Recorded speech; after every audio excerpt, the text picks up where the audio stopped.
have a good friend of the library here today, Janice Peacock, and she and her husband both have been longtime supporters and donors of their time and talent and artwork, and so we're very thrilled to have her today to talk about her new books. So welcome, Janice. Thank you. Thanks, Sarah. Thanks, everybody, for coming. What a great turnout. I'm so happy, and I'm glad it's not storming, so everybody can be here and dry and happy. And I'm so pleased to be here, and I'm here to share my books with you. And I have two of them, and we're officially here to launch the second book in the Glass Bead Mystery Series, but I'll talk about both of them a little bit, and then I'll read from them. And I also have some slides about glass bead making, because this is a glass bead mystery, and I thought people might be interested in how glass beads are made, which is a question I had some 24 years ago when I decided I wanted to learn to make glass beads. Who makes these, and how do you make them?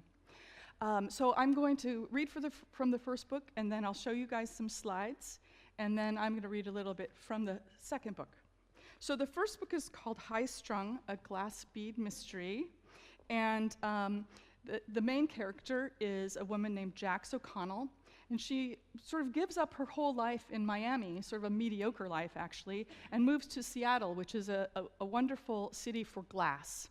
And she becomes a glass bead maker and really learns to love her life and have a very creative and fun life, and solves a few murder mysteries in her spare time.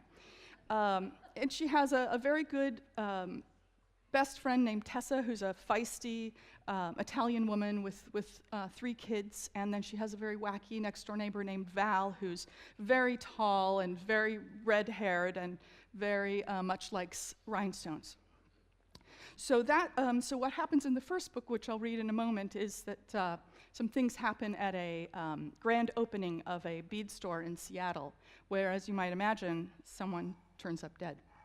The second book is called A Bead in the Hand, and the first book came out actually in August of 2015, and this book came out, the second book came out in December. With a publisher called Book Trope, who is my brand new publisher. I was originally self-published, and I'm very happy that I was picked up by a real publisher. And the books are all over the place when people ask. It's like Amazon and Barnes & Noble. And just yesterday, a new short story came out on Amazon called Be Still My Beating Heart for Valentine's Day. And you know, the bead puns, they can't stop. You'll start thinking, you'll be sitting here and you'll be thinking of them as I read. You'll be like, to bead or not to bead? Oh. You know, so if you have some, tell me later. And sorry, my microphone is kind of wacky. Okay. Find a place for that to go. And find where I want to start.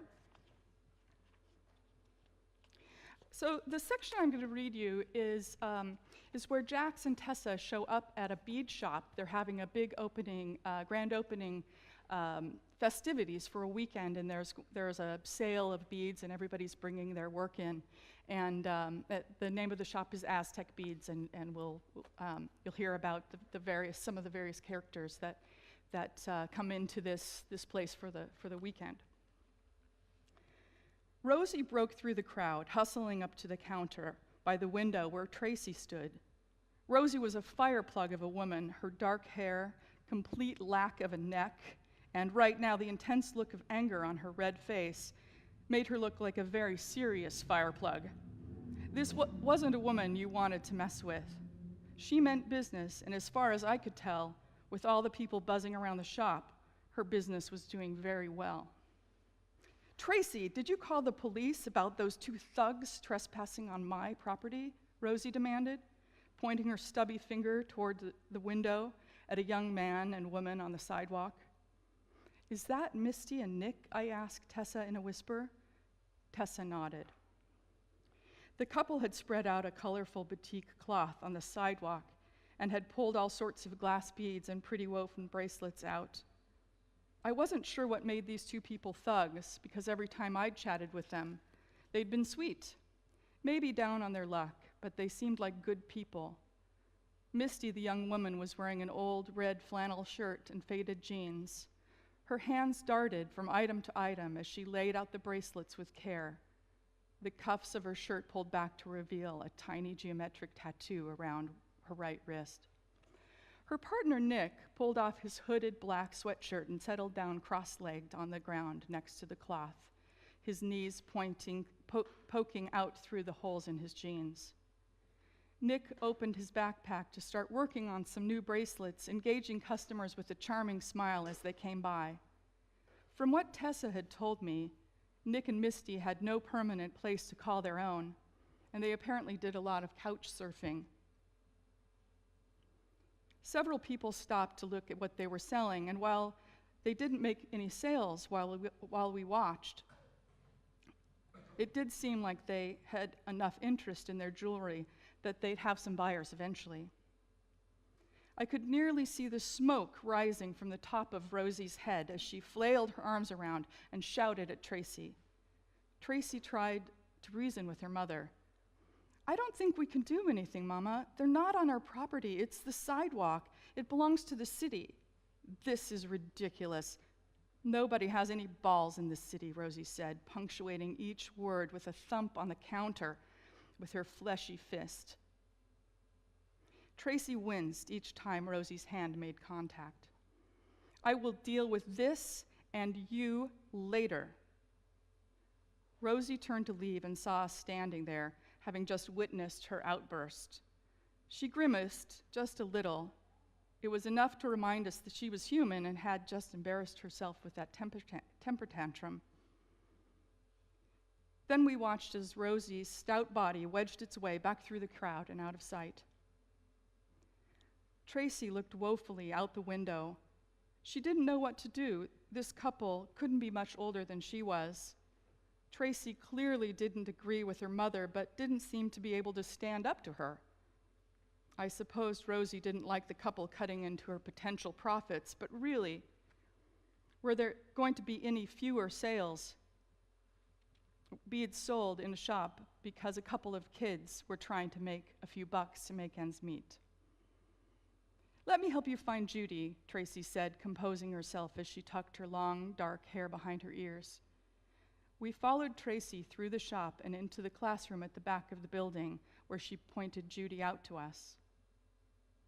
Judy was standing right in the middle of the room, and as people approached her, she spun around to greet them like a middle-aged whirling dervish. She wore a tiger-striped bead on a long chain, nearly whacking people nearby as she turned.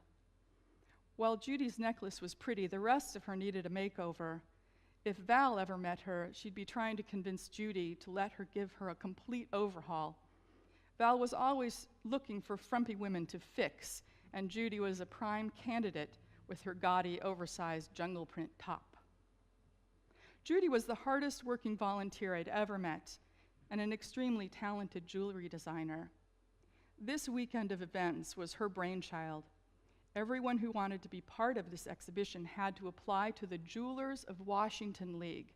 I agreed with Val, JOWL wasn't a good acronym. It spelled something that I and everyone else knew they didn't want, especially when looking in the mirror and saw our faces drooping every day. But the idea for a bead-related weekend was brilliant. Artists applied to exhibit their jewelry at the event, and for those who were accepted, it was a terrific way to gain exposure and meet new clients, both professional designers and hobbyists. Unfortunately, with only one person to check in all the bead makers, it took forever to get Judy's attention. "Oh, hi, Tessa," Judy said with a squeaky voice. She grabbed Tessa's hand and gave it a good shaking. "And you must be Jax. Nice to meet ya," Judy said, looking up over the top of her bifocals from her clipboard. Fortunately, she didn't try to shake my hand because I had a tentative hold on a stack of boxes. I wasn't sure if I could manage even a head bob without everything tumbling to the floor. Judy was too enthusiastic for me, especially since I had only had one cup of coffee today.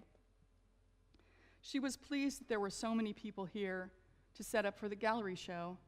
She was the sole juror for this event, and its success depended on her ability to choose the right artists to sell their work and to decide who had appealing workshop projects. Rosie was counting on the success of this event to bring in loads of new customers who would buy the supplies needed to complete each of the workshop projects. Okay, let's see, where's my clipboard? Oh, ha, right here in my hand, said Judy, trying to laugh at herself. We weren't laughing with her, or at all. We did smile through gritted teeth, but mostly because we were feeling impatient. Thin, curly wisps of hair were stuck to Judy's forehead. Either she was always moist around the edges, or she was having a personal heat wave, as we sometimes said of women of a certain age, the age we were rapidly approaching. Jax, those are super earrings. Did you make those? Judy said, reaching over and pulling one of them towards her so she could examine it more closely. My head followed along so she wouldn't rip the earring right out of my ear. At this proximity, I could see 1,000,000 tiny droplets of sweat across her brow. Ew. As Judy released the earring, I pulled away as fast as I could. I did. I figured if I kept my responses short, maybe Tessa and I could get out of there before we turned another year older. Right, I've got Jax, said Judy, putting a giant check mark next to my name. Oh, Jax, we don't have a studio name for you. I'd never thought about an official studio name before. I'd always just used my name, Jax O'Connell, Jacqueline, if I was feeling especially formal or fancy. Ladybug Beads, I said, knowing immediately what the name should be. It was a spontaneous decision, but it seemed like a good choice. I named my studio after my car. I'd bought the car when I was getting ready to leave Miami. I'd gotten a huge final paycheck when I left my job at Clorox. They paid me for all the vacation time I hadn't used. Since I'd never taken a vacation, it was a sizable sum. I took the chunk of money out of my bank account and bought a brand new car, having decided I didn't need the beat-up old Honda Civic anymore. I went to the VW dealership and bought my dream car, a brand new red Volkswagen Beetle with a black ragtop, which I christened the Ladybug, with a bottle of Diet Coke at the side of the road during my move to the Pacific Northwest. Judy looked up from her clipboard and focused on Tessa. Aha, now let's see. Fremont Fire, got it, Judy said, adding another check mark to her list next to Tessa's name. We brought Dylan's bead. He's White Mountain Design, Tessa said. Okay, and a big fat check mark for him, Judy said. Let me show you the exhibit area. You can set up your sample necklace on the pedestal, and then your beads for the projects can go directly below it so customers can select what they want to buy for the weekend's classes. The gallery was beautiful with its deep burgundy walls and matte silver exhibition pedestals. The jewelry and beads were going to be displayed on top of each of the waist-high columns. A broad window opened onto the gallery, allowing passers-by to look in at the displays. Glass jewelry needs to be lit properly in order to show off its shine and transparency, and Rosie had done a brilliant job of making sure the lighting was perfect for the exhibit. You've each got a display bust to put your necklace on. Judy was speaking so quickly now, she sounded like a tape recorder put on fast forward. The faster she talked, the squeakier she was. We have some other forms available if you need them. For instance, if you have a bracelet to display. I may make some adjustments to the displays, and of course, we'll make sure everything stays safe and secure. Jax, here's your pedestal. Judy patted the top of it and wiped off some invisible dust, leaving a trail of moisture behind. And Tessa, you in White Mountain, your pedestal's right over there, she continued, pointing to the opposite wall.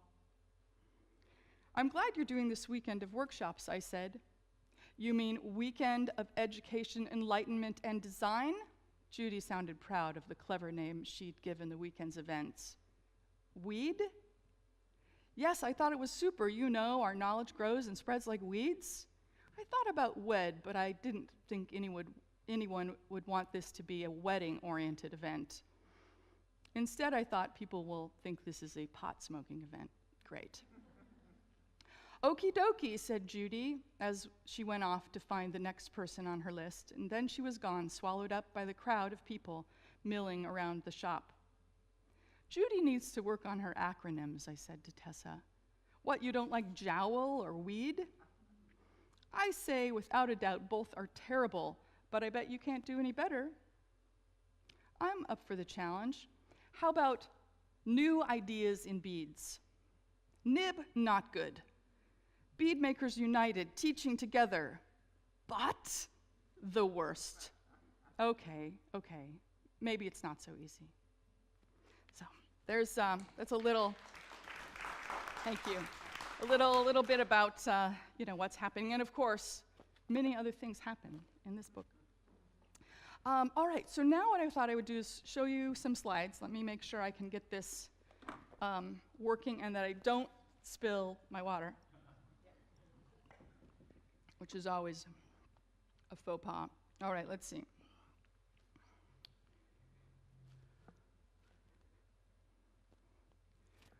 Hey, look at that, and my lock screen is on. Okay.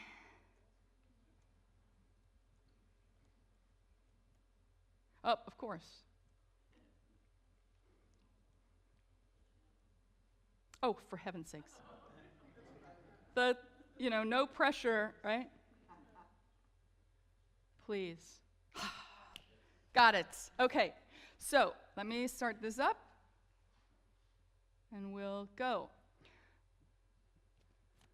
Okay, so when I'm not standing in front of a bunch of people or sitting in front of my computer writing books, this is what I look like. I have a giant torch, that big white thing sticking out there, that's my flame of my torch, which I'm not sure you guys can see.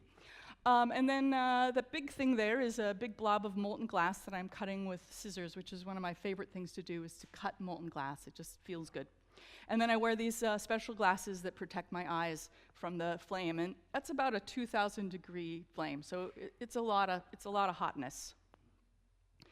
And this is supposed to work now. Let's see. There we go. Yay! And so this is my my workbench, and my torch is that thing over there on the left with the purple and the red and the blue knobs. And those are all the various tools I work with, which actually look more like torture devices than anything else. But they're to shape the glass, because I can't actually touch it with my hands. I have to use different tools. And it's all done freeform. I don't have any molds. I use just different tools to shape the glass in different ways. And then these are all the different glass rods that I use. So what I do is I melt long, skinny rods, and that's what becomes the bead in the torch, is when I add all these different colors together, that's what makes the bead. And I build them on something called a mandrel, which actually, let's see. So those long metal rods with the white tips on them, those are mandrels, and that's where I build my bead. Basically wrap glass around that long, thin metal wire, and then later when the bead is cold, I can slide the bead off, and that's how it becomes a bead. It has a hole in it. So this is a starfish, and I just have a few slides about how you make a glass bead, because I bet a lot of you haven't made a glass bead or haven't seen a glass bead made. So I have just a small, quick set of slides. So this is a starfish. And it's orange right now because it's still kind of hot. But I'll go through and I'll show you what it is. Actually, it's an enormous button, and we'll see that as we go through. So that's molten glass that I'm wrapping around a mandrel, and these should just go forward. And this is some sparkly glass called adventurine that I'm going to put into this thing. And then I get a big blob of glass hot. And there it is. It's giant, molten. It is probably, gumball size. And I squash it down into those sparkly bits. And there they are, stuck, because molten glass likes to stick to things. And now I'm fussing around and adding some additional little pieces there with my tweezers and doing some forming. That's a piece of graphite that I use sort of like a little ironing board. And I'm sort of flattening it out into a nice flat shape. And then I'm adding some other colors over the top, so this is like a little pad, if you will. Now I'm taking a razor blade, and what I'm going to do is I'm going to mark off several places, and then I'm going to cut. There's that favorite thing I love to do. I'm going to cut molten glass, and it'll start to look kind of like a flower. And these will eventually become the arms of the starfish. And so I use tweezers to pull things out very slowly, and everything's got to be nice and molten as I do that.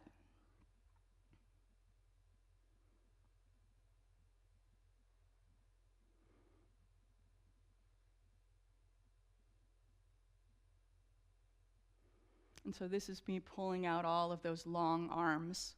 And you have to keep it all really hot, or otherwise it'll crack. Pieces can break off, which is not very fun after you've spent a long time making it.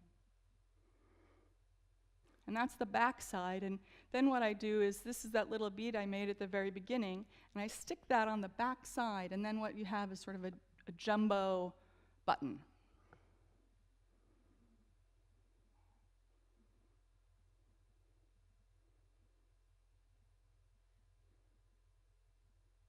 And I think that's it.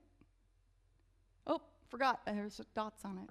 So these are just a little tiny thin piece of glass that I then can poke a dot on, and that's my kiln in the back. It's made of an old toolbox that's lined with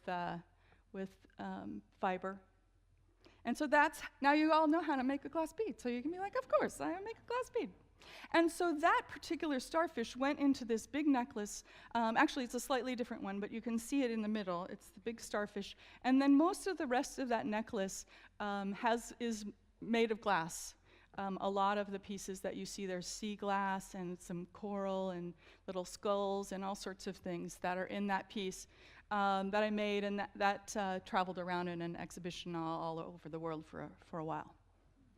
And that's a little close-up where you can see some of the things that are in there. There's a shark's tooth and some skulls and some little bubbles of glass that have sand inside of them that I made. But I make glass beads, but a lot of other people do as well. So here is this is glass. It's made by a woman named Kate Fowle-Melanie. And this is also a glass bead. It's made by a woman named Dolly Ollis, who lives in Tucson. This is a dragon bead by Emiko Sawamoto, who lives here in Berkeley. These are beads by Tom Boylan, and he lives here in California up north.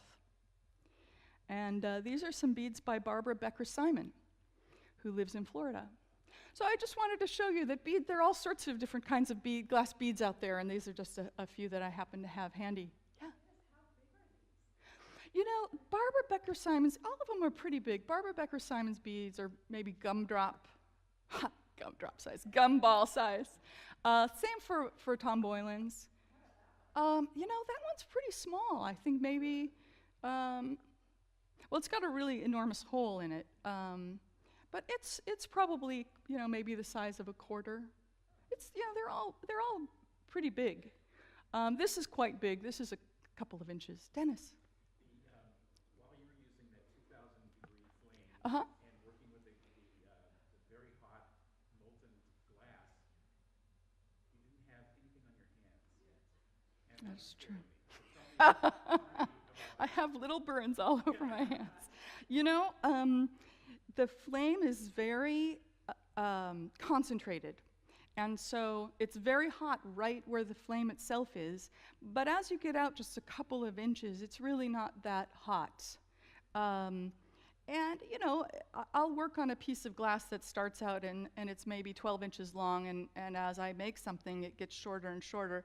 And when it gets to be, maybe 2 inches long, then I have to not use it anymore, because it gets to that point where it does feel kind of toasty. But if I wore something heat protective, I wouldn't have the fine motor control. Yeah.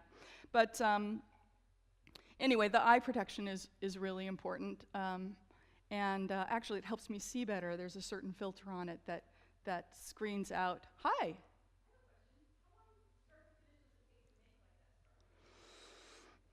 That is probably about a 30 to 40 minute starfish.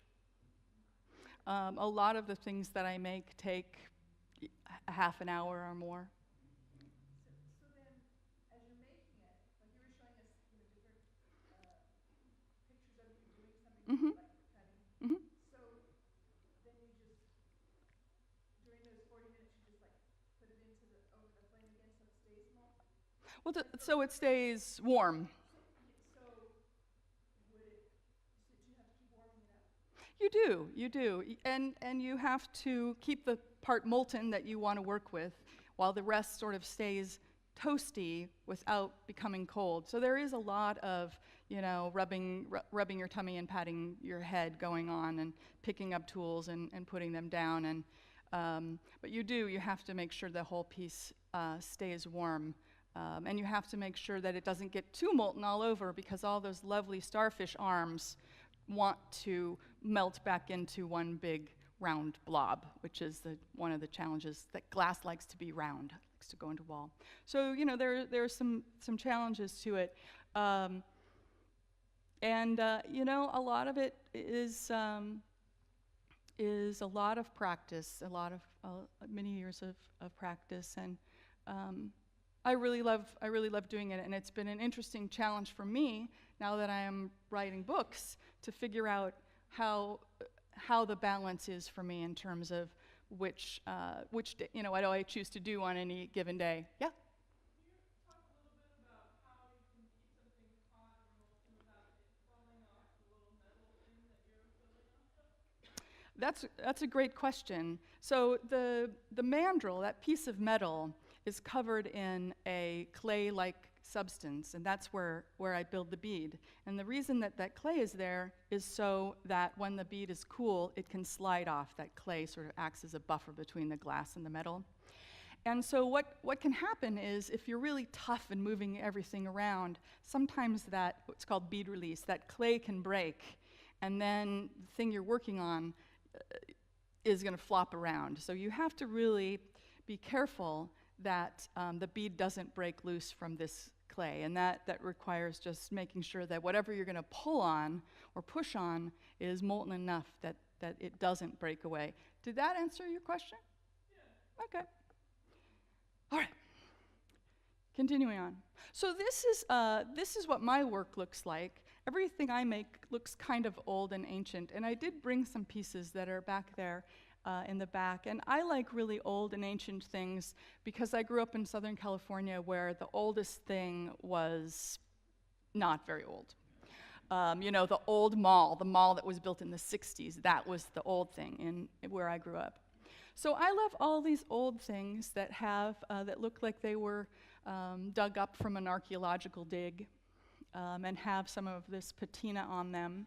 And I seem to like to make a lot of faces, and I can't really tell you why, but that's what I like to make.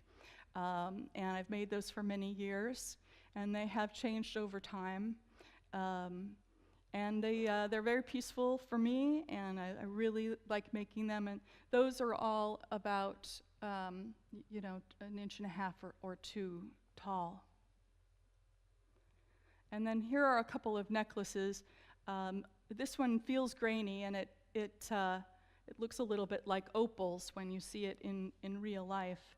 And it's not a mask, but it still has this sort of ancient quality, this sort of grainy, dug out of an opal mine kind of a feel. And then this is another necklace. These are quite large, larger than a 50-cent piece.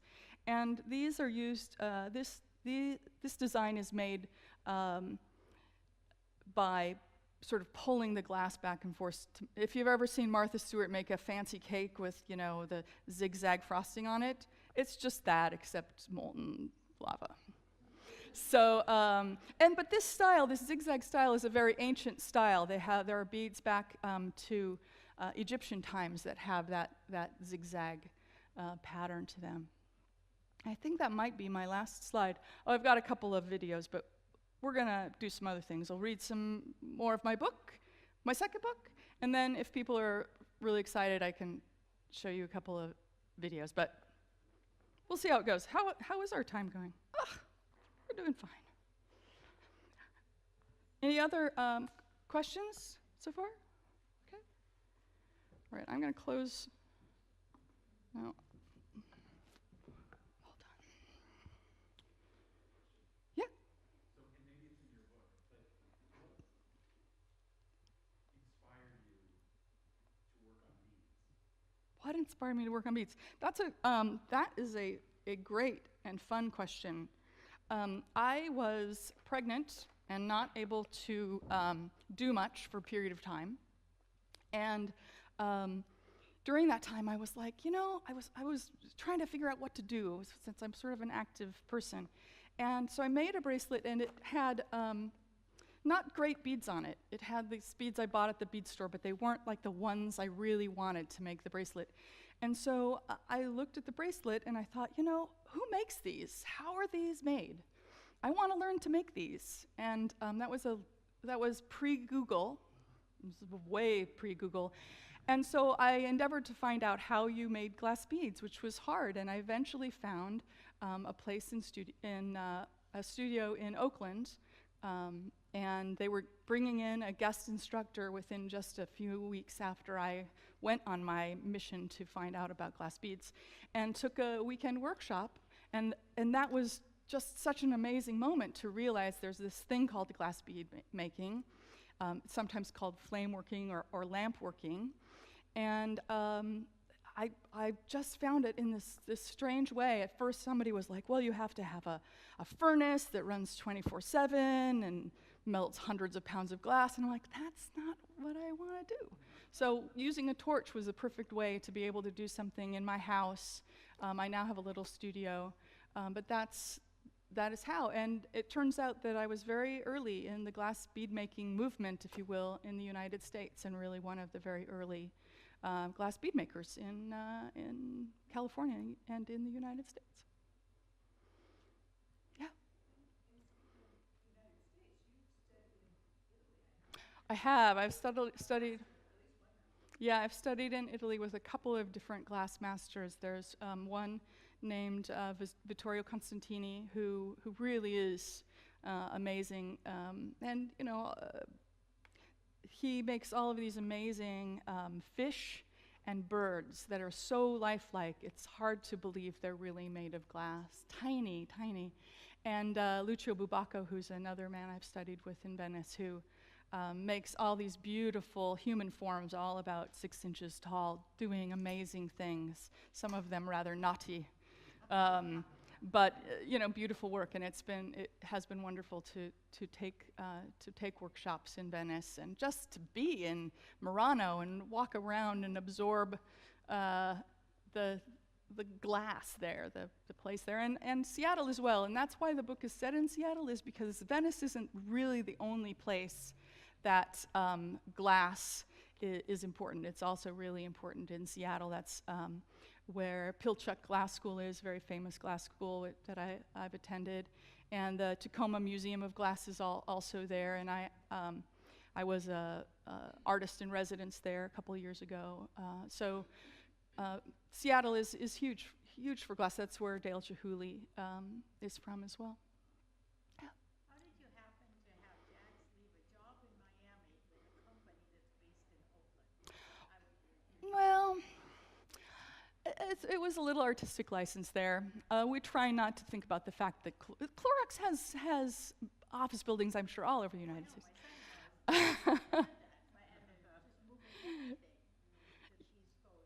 Yeah. It just kind of hit me, and you Right. mentioned it in the book Yeah.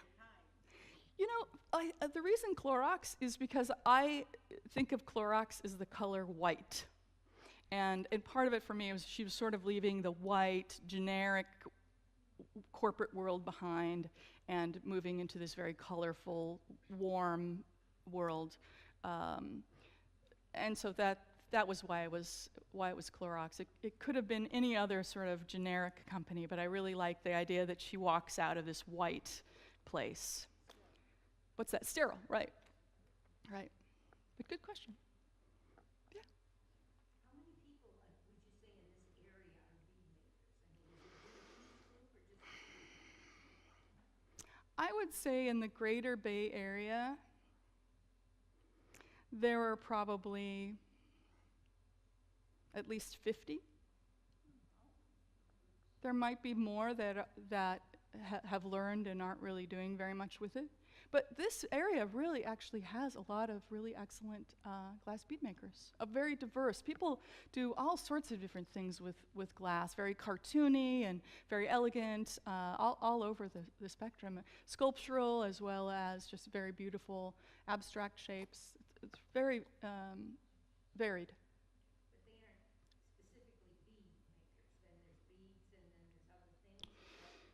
Well, there are a lot of bead makers, so there are probably in this area 50. But there are other people that make things in the torch that aren't beads. So there are sort of a larger group of flame workers. And those are people that make beads. A lot of them use borosilicate glass, and they make ornaments. They make pipes. We maybe have heard about a lot of glass blowers making pipes.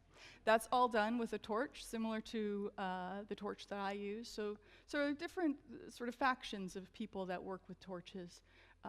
There are scientific glass blowers as well, and actually that's the other reason why it's Clorox, is that Jax meets her boyfriend working at Clorox, where there happens to be a scientific glass blowing lab. So, but anyway, I'm not sure I answered your question. Okay. But beyond the 50 bead makers, Mhm. bead artists, there are also lots of artists who buy your beads and then make stuff out of it. That is true. It's pretty huge. Yeah. Yeah. And that's true.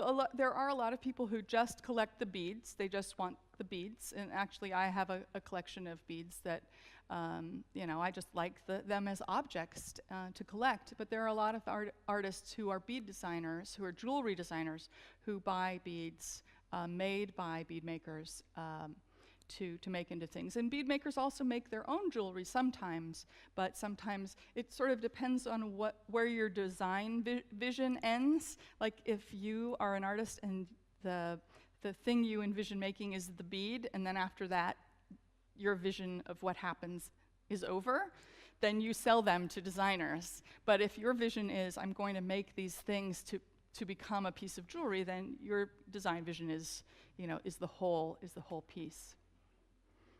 Yeah. So I just wanted to say we're bedazzled by your story. Oh. Yes.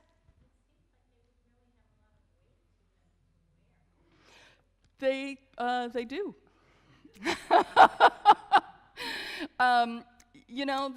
This is a pretty heavy piece, although it ends, so that it's not so, it's not as many beads as it maybe looks like. But yeah, they are kind of heavy.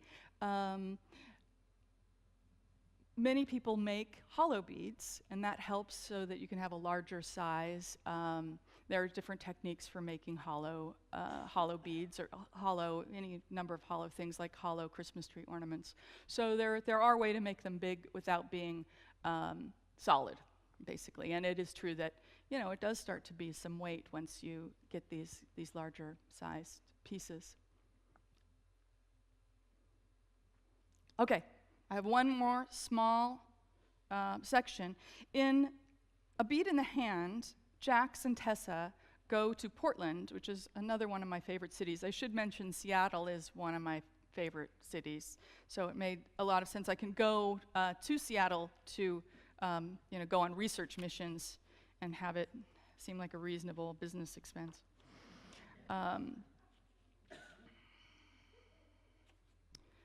See, let me find the place where I want to be.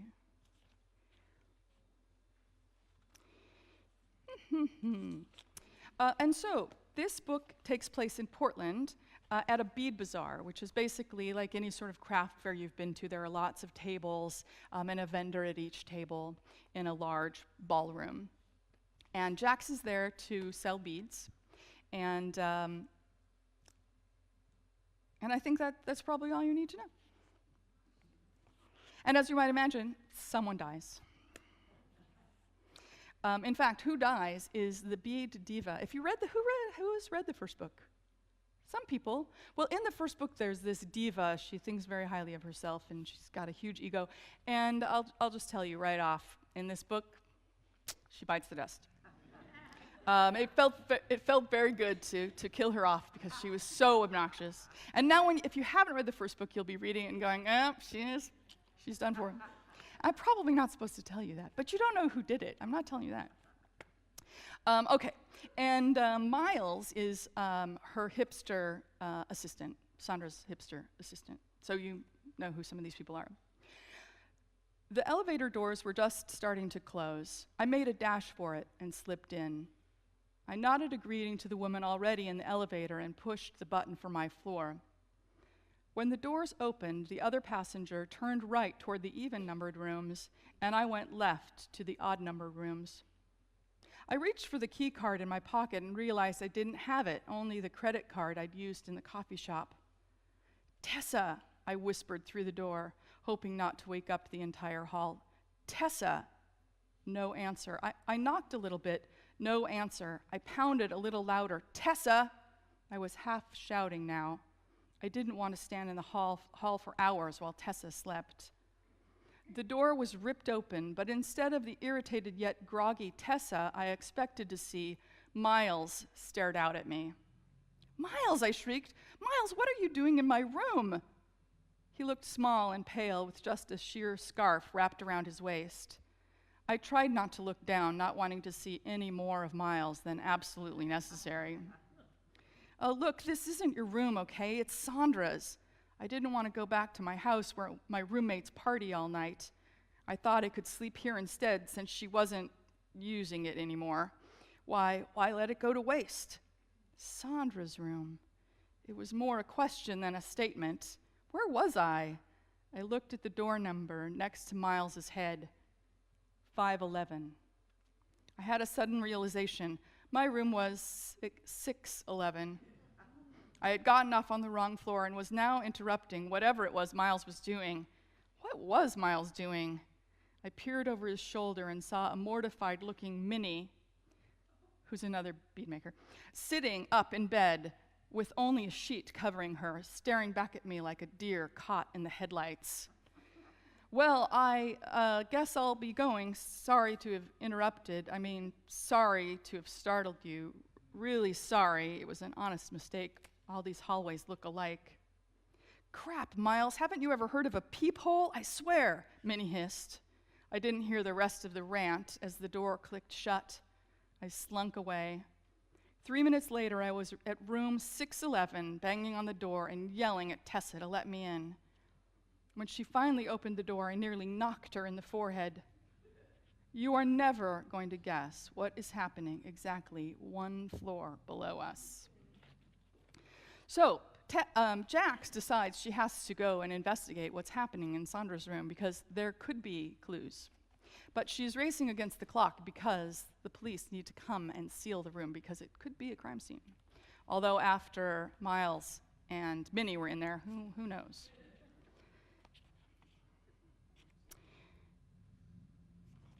Armed with my key card to Sandra's room, which I'd easily located in Miles's messenger bag, I slowly climbed the stairs, hoping to slide in the side door undetected. I had a stitch in my side by the time I got to the 5th floor and promised myself I'd start doing more cardio when I got home. I crept out the stairwell door. Several room doors were open and a yellow housekeeping cart was at my end of the hall. A Spanish-language radio station was playing and the vacuum roared in lucky number 513, nearest the stairway. I needed to pass by that room to get to 511. This wasn't going to be easy. Just like Wile E. Coyote carrying around a bush as his own personal camouflage while stalking the roadrunner, I was going to use the maid's cart and roll it along past the door where the housekeeper was hoovering. She probably was so far inside the room she wouldn't see the towel cart rolling by as if guided by mysterious forces. She probably wouldn't remember where she left the cart and become suspicious when she found it in a new location. She probably wouldn't even care if she found me in the room. Probably. I crouched down behind the cart and started rolling it down the hall, the cart shielding me from the door of 513. As I duck-walked beside the cart, I hoped no one would open another door, Not only would they be astonished to find a middle-aged, well, pre-middle-aged woman hiding in the hallway behind a stack of towels on wheels, but they'd scare the crap out of me. The cart's wheels made a squee, squee, squee sound as I sidled along. Fortunately, you couldn't hear anything above the sound of the radio and the vacuum. When I finally reached my destination, it was only about 20 feet, but it felt like a mile. I slipped around the end of the cart. Room 511 had been sealed with crime tape. Damn it, I was too late. The police had already been here. I tried to figure out how hard it would be to peel the tape off, gently tugging at the corner. This was not a good plan. I needed to get out of there before anyone saw me trying to break in. The hallway was quiet. The silence was deafening. The vacuum was off and the radio was too. As I slowly turned, I saw the maid, her hands on her hips, her black hair pulled into a tight bun, her eyebrows pulled into a single V above her dark, beady eyes. I gave her my most winning smile, the one my mom always told me I should use when I wanted to make new friends. "Hola," I said, as confidently as possible. She ripped into me with the fastest and most aggressive Spanish I'd ever heard. I'd been caught, and my Spanish was basic at best, even with 3 years of high school Spanish and my whole life in Miami. About all I could do was order margaritas, which sounded pretty good right now. I raised my hands in surrender, but mostly to show her I wasn't holding anything.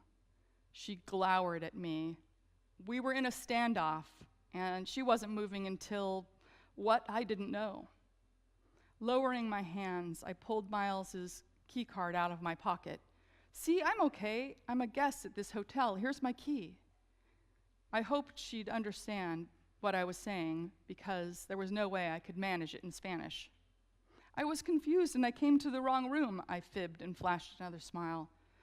She wasn't buying it. She pointed toward the elevator and shouted a single English word, "Go." I walked as quickly as possible to the elevator, trying to be speedy but also nonchalant in that I didn't just try and break into a crime scene way. Okay.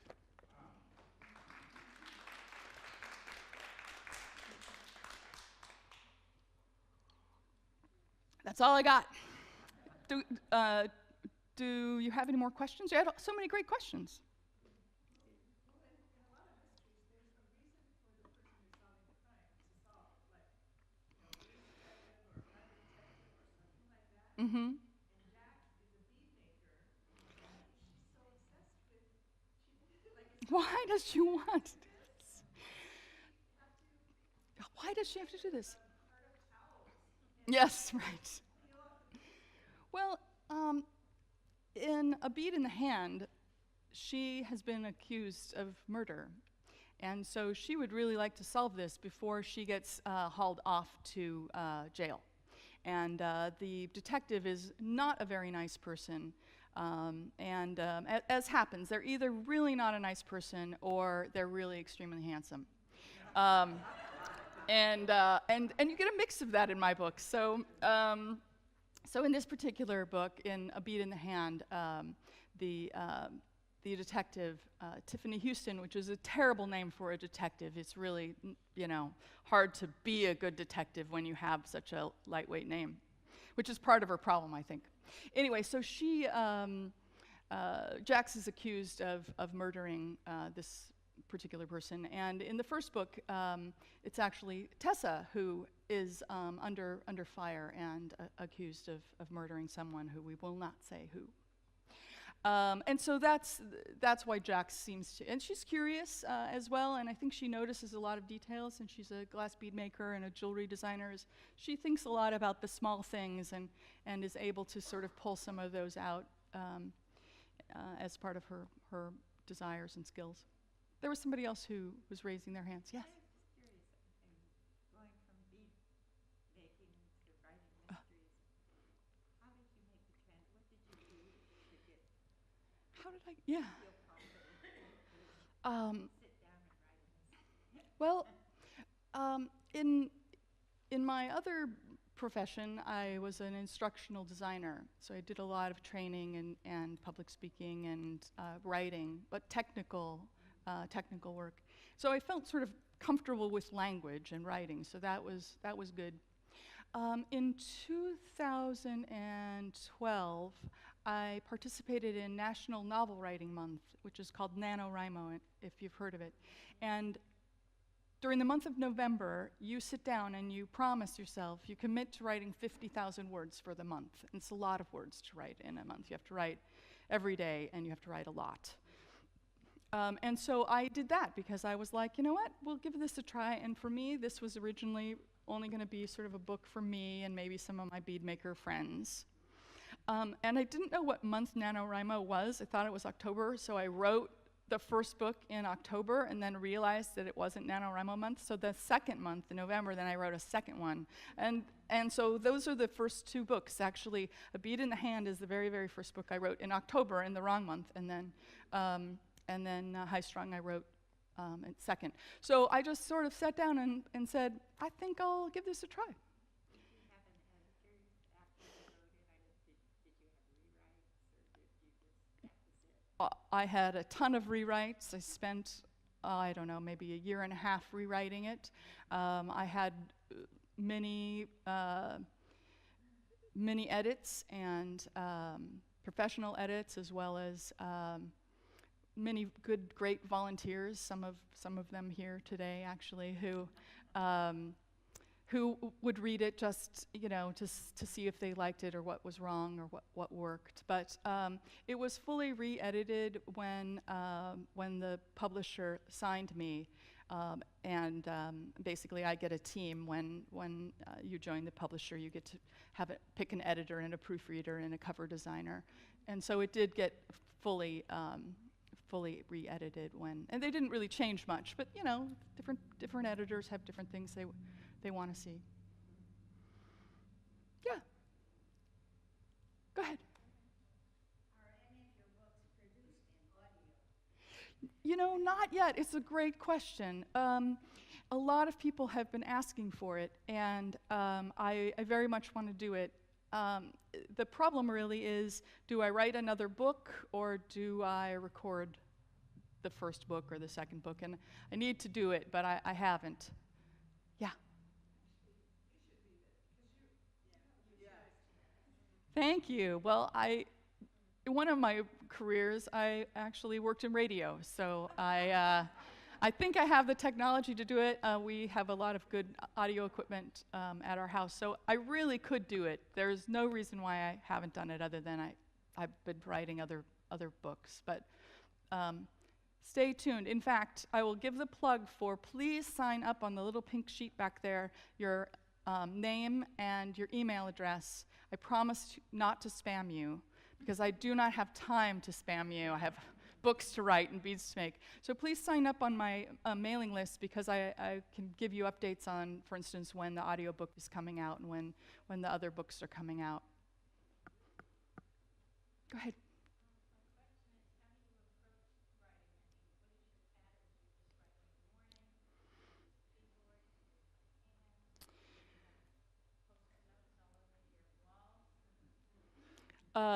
Yes.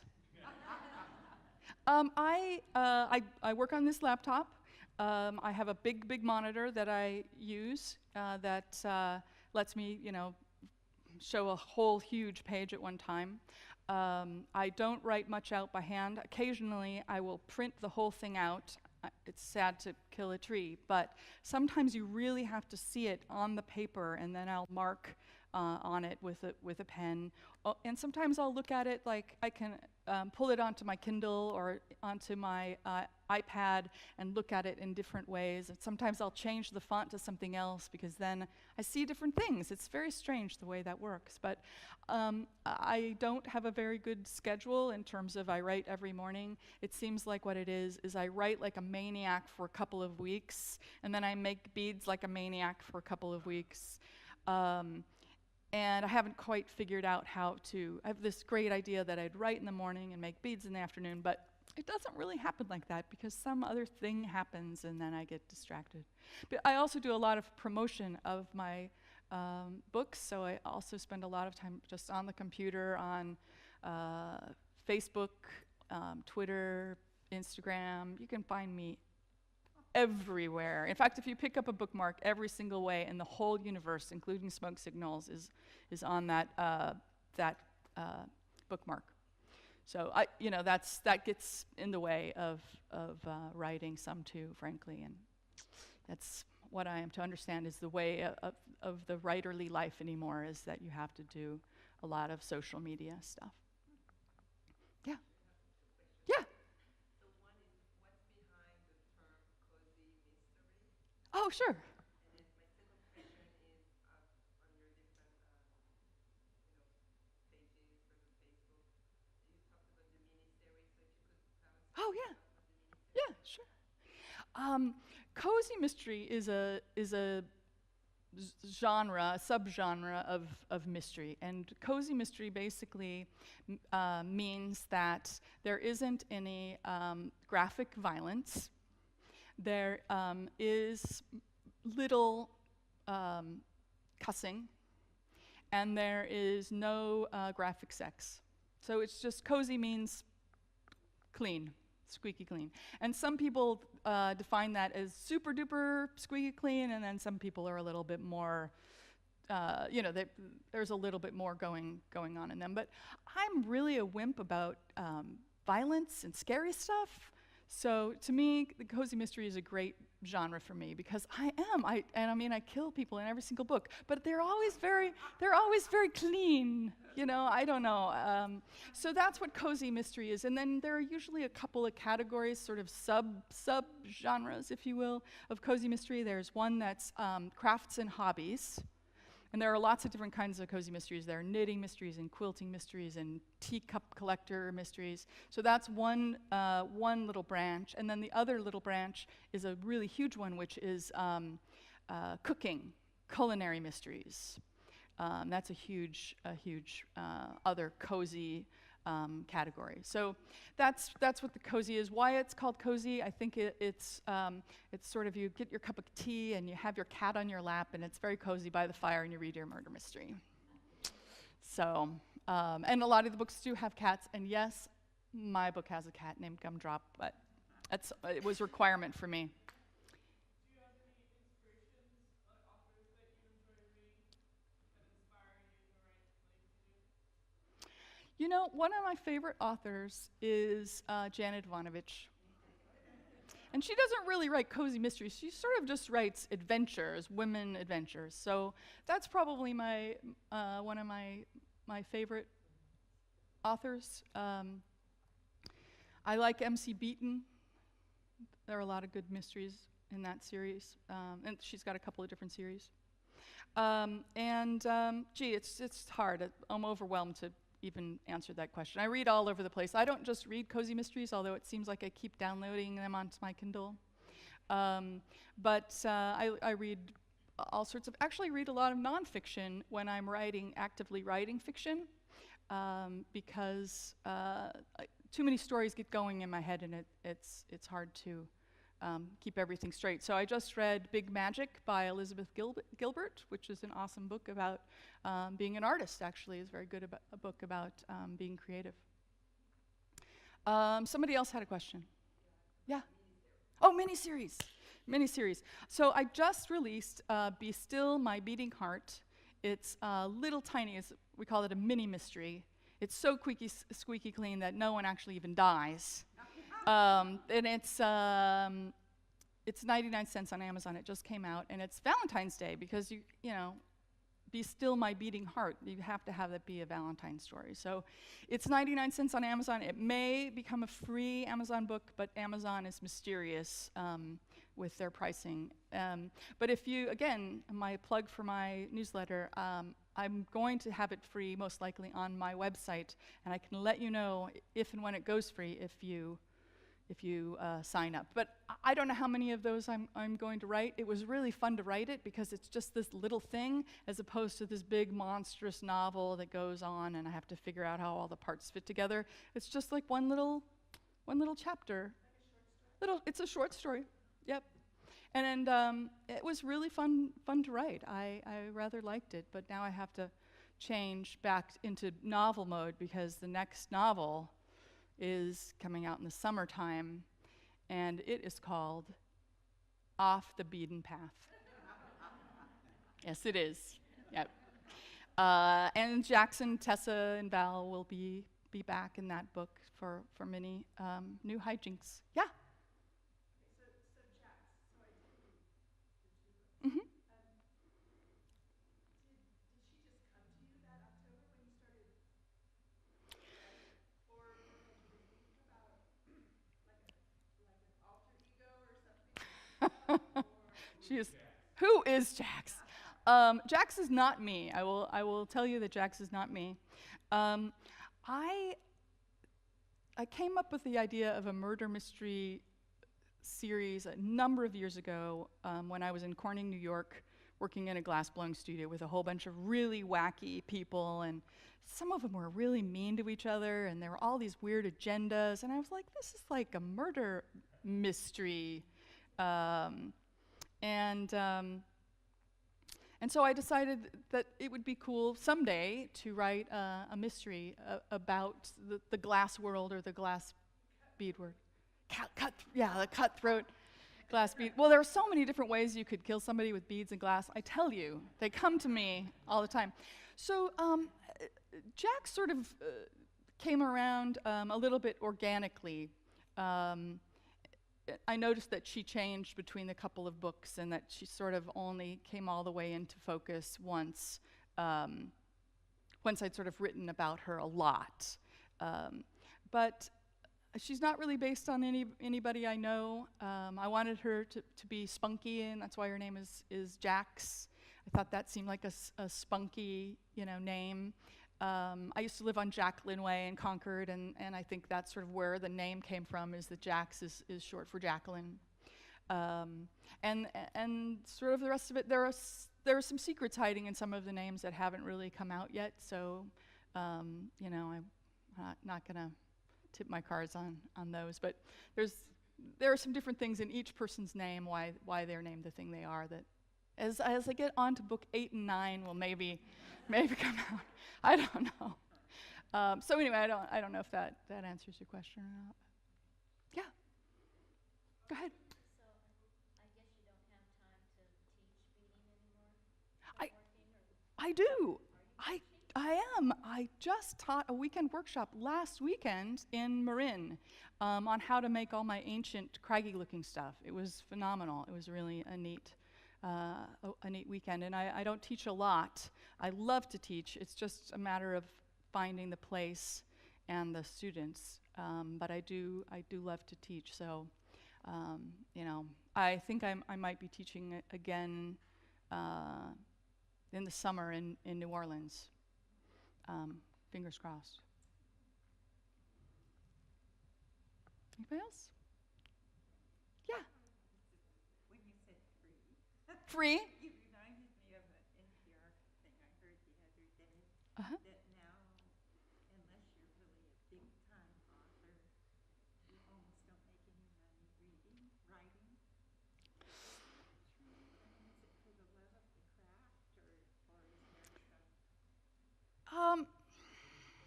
The question was, unless you're a really big-named author, you're probably not going to make a lot of money writing books. That was more or less your question, that she'd heard this on public radio. There is not a lot of money to be made in writing books. And unless you become J.K. Rowling or Janet Ivanovich. That's actually another writer I should have mentioned that I'm a fan of. So I think that there is part of you that does it because you need to do it. And I haven't decided if I'm that author yet or not, but I will tell you that often there are stories happening in my head that I need to write down. And I think that that is a compulsion that a lot of authors have, where it's like, well, these stories are in there, they might as well come out and to be, be enjoyed by others. But there are a lot of books that come out every day that are self-published on Amazon. It's some ridiculous number, like 5,000 a day. It's a number that you can't really even fathom as being, the number of books that could actually be published in a single day. So that's the main problem, is that there's just this glut of books, and literally a million different books you can buy on Amazon. And so how do you as an author make sure that somebody buys your book? It's very difficult to be found out there in the jungle of all those books. So there is some money to be made, and that's why you do things like write a free little murder mystery that has sample chapters of the other two books in the back, in the hopes of building that readership. And that's really, and it's a what's the term? It's a long game. It's a long game. You have to write a lot of books and keep with it for a long time. And I'm very new. I'm a very new author. Well, as a member of the Classic Book Club of the Lafayette Library, one of the things that we know is that there are some books that you've been reading for 100 years that never sold very much at the time that Right. it was published, and yet it had a life Right. and an impact. Right. Yours can have the same thing. Right. Well, it's true. It does. I didn't realize how scary it was going to be when I first published a book, but it is. It's suddenly out there, and you are not pulling it back. It is out in the world, and it will live on in some form, likely digital or on somebody's bookshelf forever. That's a scary prospect, and that's why I actually like making beads. Is that those glass beads will outlive me forever. So I don't know why I like that so much, but I do like the idea that something tangible like those beads will live on, and I suppose the books will live on as well. Although probably, I can't imagine. It's not the great American novel, but I hope that people enjoy it and people are entertained by it, and maybe even learn a little bit. I think some people have said that they've liked reading these books because they've learned some things about glass and glass bead making. In your first book, there's a part where Jack is being interviewed by a journalist, Uh-huh. and she explains candle weaving to him. That's what it's called, right? Lamp working. Yeah. And I thought that was so, I knew nothing about it, but the way you wrote it, it's really clear. So you Thanks. Thanks. It's that teacher thing in me coming out, I guess. I like with all the action, it just kept moving along. And I could see it as a good movie too, a Oh. fun chick flick kind of a thing. Yeah, fun. Thank you. But I thought because of all the information, it was quite fascinating. I kept wanting to know more about Oh, good. the making of the beads. Great. Well, you got a little bit more. You could probably Google and find, a million other things, but So much fun to do it this way. it is. It's true. This is way more fun than Googling and finding all sorts of weird, random things. More hobby. No. But I really do love glass, any kind of glass, so I like it from that standpoint. Oh, great. That's excellent. You email me is the best way.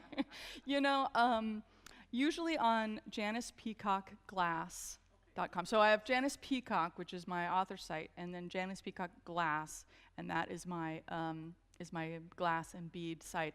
And I should probably say, in the back, there are some glass beads that I've made, but there are also some large cast glass sculptures. And so actually one of the things I've been doing over the last couple of years is not making beads, but actually making these very large cast glass sculptures that are made by making a mold in sand and then taking a couple thousand degrees of molten lava out of a furnace, like in a giant ladle, and dumping that into this mold. So it's pretty heavy duty, but that's what I've been liking, are making these larger sized pieces. And I still make the beads, but I'm adoring making these really enormous things as well. Yeah.